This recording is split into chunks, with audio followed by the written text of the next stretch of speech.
নমস্কাৰ, মই মজিদ। বন্ধুসকল, পলকতে চাওক আজি 9টা গুৰুত্বপূৰ্ণ খবৰ। প্ৰথমটো খবৰ, আজি ৰাজ্যৰ বিধানসভা নিৰ্বাচন। আজি ৰাজ্যৰ 126টা সমষ্টিত একেলগে অৰ্থাৎ এটা পৰ্যায়তে অনুষ্ঠিত হ'ব ভোট গ্ৰহণ। আৰু এই ভোট গ্ৰহণ উপলক্ষে বা নিৰ্বাচন উপলক্ষে আজিৰ দিনটোত সমগ্ৰ অসমত ৰাজহুৱা বন্ধ ঘোষণা কৰা হৈছে। আজিৰ দিনটোত ৰাজ্যৰ সকলো চৰকাৰী বেচৰকাৰী কাৰ্যালয়ৰ লগতে স্কুল কলেজ বন্ধ ঘোষণা কৰা হৈছে। আৰু এইবাৰ অসমত সৰ্বমুঠ ভোটাৰৰ সংখ্যা কিমান চাওঁ আহক। এইবাৰ 2,50,54,463 গৰাকী ভোটাৰে সাব্যস্ত কৰিব ভোটাধিকাৰ। আৰু ৰাজ্যৰ 126টা সমষ্টিত 722 গৰাকী প্ৰাৰ্থীৰ নিৰ্ণয় হ'ব ভাগ্য।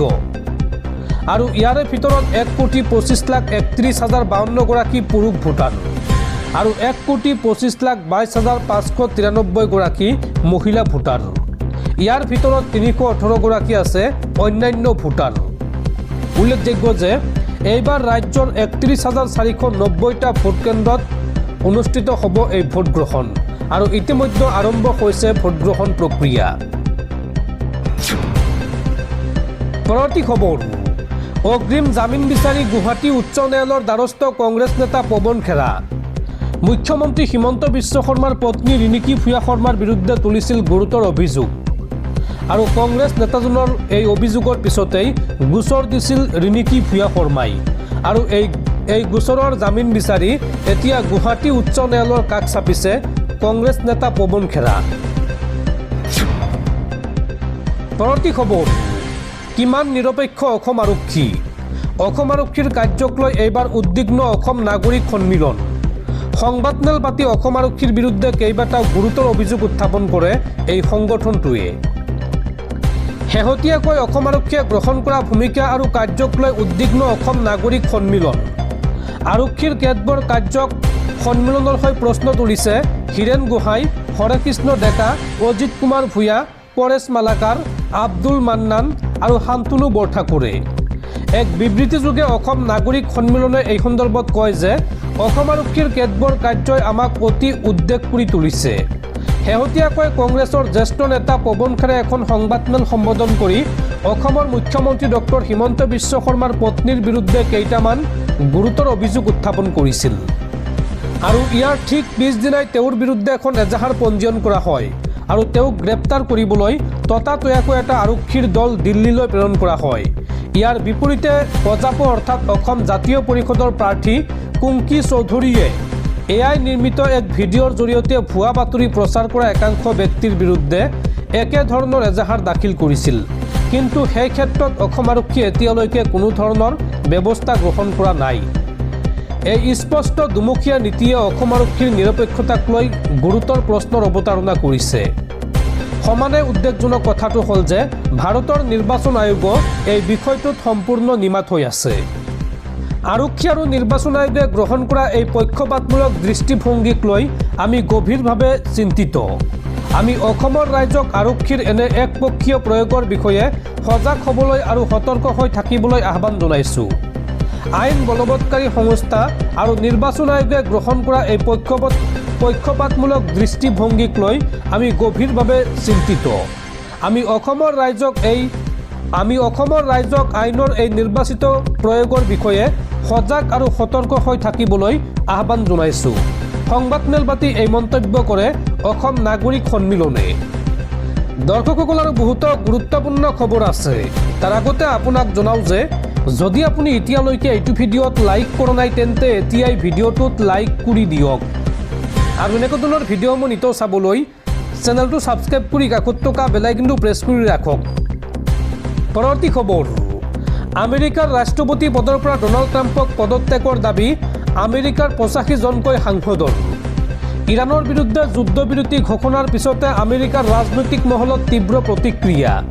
এয়া ট্ৰাম্পৰ পূৰ্ণ আত্মসমৰ্পণ আখ্যা আমেৰিকাৰ একাংশ সাংসদৰ।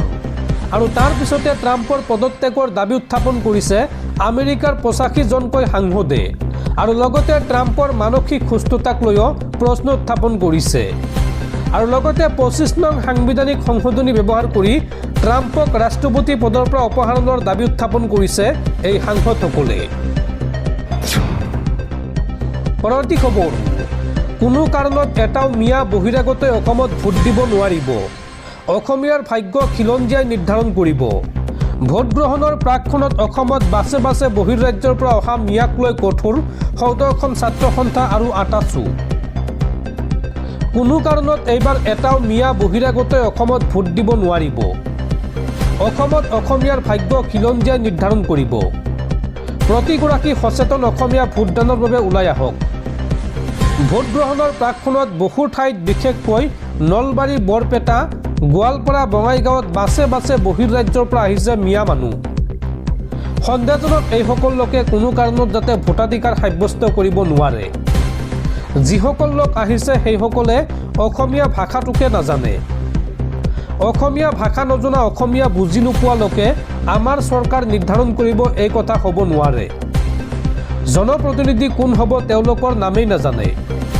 এইখন অসমত কেৱল খিলঞ্জীয়াৰ প্ৰভুত্ব চলিব। ভোট গ্ৰহণৰ প্ৰাকক্ষণত এই মন্তব্য আছু নেতা সমীৰণ ফুকন আৰু আটাচুৰ সাধাৰণ সম্পাদক ভাস্কৰ বৰগোহাঁইৰ।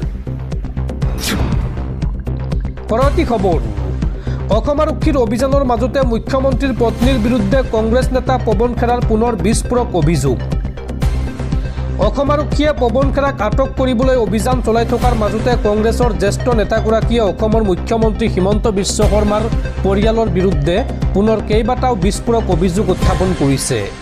দিল্লীস্থিত তেওঁৰ বাসগৃহত অসম আৰক্ষীয়ে চলোৱা অতৰ্কিত অভিযানক বিৰোধীক নিস্তব্ধ কৰাৰ এক চক্ৰান্ত বুলি অভিহিত কৰি নেতাজনে স্পষ্ট কৰি দিয়ে যে এনে কাৰ্যই তেওঁলোকক কেতিয়াও ভয় খুৱাব নোৱাৰে। ইয়াৰ বিপৰীতে তেওঁ মুখ্যমন্ত্ৰীৰ পত্নী ৰিণিকী ভূঞা শৰ্মাৰ নামত আমেৰিকা যুক্তৰাষ্ট্ৰ, লণ্ডন তথা ডুবাইৰ দৰে স্থানত সন্দেহজনক সম্পত্তি আৰু একাধিক দেশৰ নাগৰিকত্ব থকাৰ গুৰুতৰ অভিযোগ উত্থাপন কৰি সমগ্ৰ বিষয়টোৰ এক নিৰপেক্ষ তদন্তৰ দাবী কৰিছে। নেতাজনে সামাজিক মাধ্যমত প্ৰকাশ কৰা তথ্য অনুসৰি তেওঁৰ অনুপস্থিত প্ৰায় 100জনীয়া অসম আৰক্ষীৰ এটা দলে তেওঁৰ দিল্লীৰ ফ্লেটটোত অতৰ্কিত অভিযান চলাইছিল। এই অভিযানকালত আৰক্ষীয়ে তেওঁৰ প্ৰয়াত ভগ্নীৰ স্মৃতি জড়িত এটা পুৰণি মোবাইল ফোন, এটা অব্যৱহৃত লেপটপ আৰু এটা আইপেড জব্দ কৰি লৈ যায়। কংগ্ৰেছ নেতাজনে এই ঘটনাক তীব্ৰ ভাষাৰে গৰিহণা দি কয় যে চৰকাৰক প্ৰশ্ন সোধাৰ বাবেই তেওঁক লক্ষ্য কৰি লোৱা হৈছে। কংগ্ৰেছৰ সভাপতিগৰাকীক মুখ্যমন্ত্ৰীয়ে কৰা অপমানজনক মন্তব্যৰ তেওঁ কঠোৰ সমালোচনা কৰে। ৰাহুল গান্ধীৰ এজন নিস্বাৰ্থ চিপাহী হিচাপে তেওঁ কোনো কাৰণতে আৰক্ষীৰ এনে ভাবুকিলৈ ভয় নকৰে বুলি দৃঢ়তাৰে উল্লেখ কৰে। আৰক্ষীৰ কাৰ্যপন্থাৰ উত্তৰস্বৰূপে নেতাজনে কেইবাখনো বিদেশী চৰকাৰী ৱেবছাইটৰ পৰা লাভ কৰা তথ্য ৰাজহুৱা কৰে। তেওঁ দাবী কৰা অনুসৰি আমেৰিকাৰ ৱাইমিং প্ৰদেশৰ ৱেবছাইটত শেহতীয়াকৈ প্ৰকাশ পোৱা তথ্য মতে ভূঞা প্ৰপাৰ্টিজ LLC নামৰ এখন কোম্পানীৰ পৰিচালক হিচাপে ৰিণিকী ভূঞা শৰ্মাৰ নাম পঞ্জীয়নভুক্ত হৈ আছে আৰু তাত তেওঁৰ ৰাষ্ট্ৰীয়তা এণ্টিগুৱা এণ্ড বাৰ্বুডা বুলি উল্লেখ আছে। অৰ্থাৎ যি কোম্পানী আমেৰিকাত পঞ্জীয়নভুক্ত হৈ আছে তাত তেওঁৰ ৰাষ্ট্ৰীয়তা অৰ্থাৎ কোন দেশৰ নাগৰিক বুলি উল্লেখ আছে, সেই দেশটোৰ নাম হৈছে এণ্টিগুৱা এণ্ড বাৰ্বুডা বুলি। বিনিয়োগৰ জৰিয়তে এই নাগৰিকত্ব লাভ কৰা বুলি উল্লেখ থকাৰ লগতে তেওঁৰ একাধিক ৰাষ্ট্ৰীয়তা থকাৰ কথাও তথ্যত প্ৰকাশ পাইছে। একেদৰে লণ্ডনৰ এখন চৰকাৰী ৱেবছাইটত ভূঞা প্ৰপাৰ্টিজ লিমিটেড নামৰ আন এখন কোম্পানীৰ ঠিকনা সঘনাই সলনি কৰাৰ তথ্য ফাদিল কৰা হৈছে। ডুবাই, বাংলাদেশ আৰু আমেৰিকাৰ উটা প্ৰদেশতো মুখ্যমন্ত্ৰীৰ পত্নীৰ নামত অনুৰূপ ব্যৱসায়িক প্ৰতিষ্ঠান থকা বুলি নেতাজনে গুৰুতৰ অভিযোগ উত্থাপন কৰিছে। ইজিপ্ত আৰু ডুবাইৰ গোল্ডেন ভিছা আদি থকা বুলিও তেওঁ প্ৰশ্ন উত্থাপন কৰিছে। ইয়াৰ লগতে নেতাজনে অসম আৰক্ষীত কৰ্মৰত মুখ্যমন্ত্ৰীৰ ভাতৃৰ পৰিয়াল ডুবাইত বসবাস কৰা আৰু তাত তেওঁৰ সন্তানে বছৰি 21 লাখ টকা মাচুল দি এখন আন্তঃৰাষ্ট্ৰীয় বিদ্যালয়ত পঢ়া শুনা কৰাৰ প্ৰসংগও উত্থাপন কৰে। আৰু পৰিয়ালক ৰাজনীতিলৈ টানি অনাৰ উদ্দেশ্য তেওঁৰ নাই বুলি স্পষ্ট কৰি দি তেওঁ কয় যে অসমৰ ৰাইজৰ কষ্টেৰে উপাৰ্জিত ধনৰ অপব্যৱহাৰ হৈছে নেকি, সেয়া প্ৰশ্ন কৰাটো বিৰোধীৰ অধিকাৰ।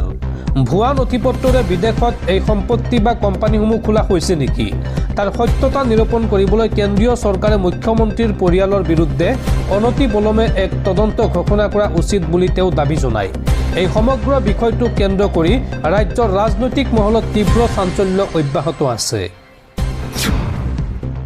পৰৱৰ্তী খবৰ, উত্তৰ প্ৰদেশৰ ভুৱা ভোটাৰে অসমত ভোট দিয়াৰ অভিযোগ উত্থাপন আৰু এই সন্দৰ্ভত নিৰ্বাচনৰ এদিন পূৰ্বে কংগ্ৰেছ প্ৰাৰ্থী মীৰা বৰঠাকুৰৰ চাঞ্চল্যকৰ ভিডিঅ' প্ৰকাশ আৰু এই ভিডিঅ' প্ৰকাশৰ পিছতেই হাতীগাঁও আৰক্ষীয়ে আটক কৰে যুৱকজনক। নিৰ্বাচনৰ এদিন পূৰ্বে কংগ্ৰেছ প্ৰাৰ্থী মীৰা বৰঠাকুৰৰ চাঞ্চল্যকৰ ভিডিঅ' প্ৰকাশ। উত্তৰ প্ৰদেশৰ ভুৱা ভোটাৰে অসমত ভোট দিয়াৰ অভিযোগ উত্থাপন আৰু যুৱকজনক আবদ্ধ কৰি কংগ্ৰেছ প্ৰাৰ্থীগৰাকীয়ে কৰিছিল ভিডিঅ' প্ৰকাশৰ পিছতেই হাতীগাঁও আৰক্ষীয়ে আটক কৰে যুৱকজনক।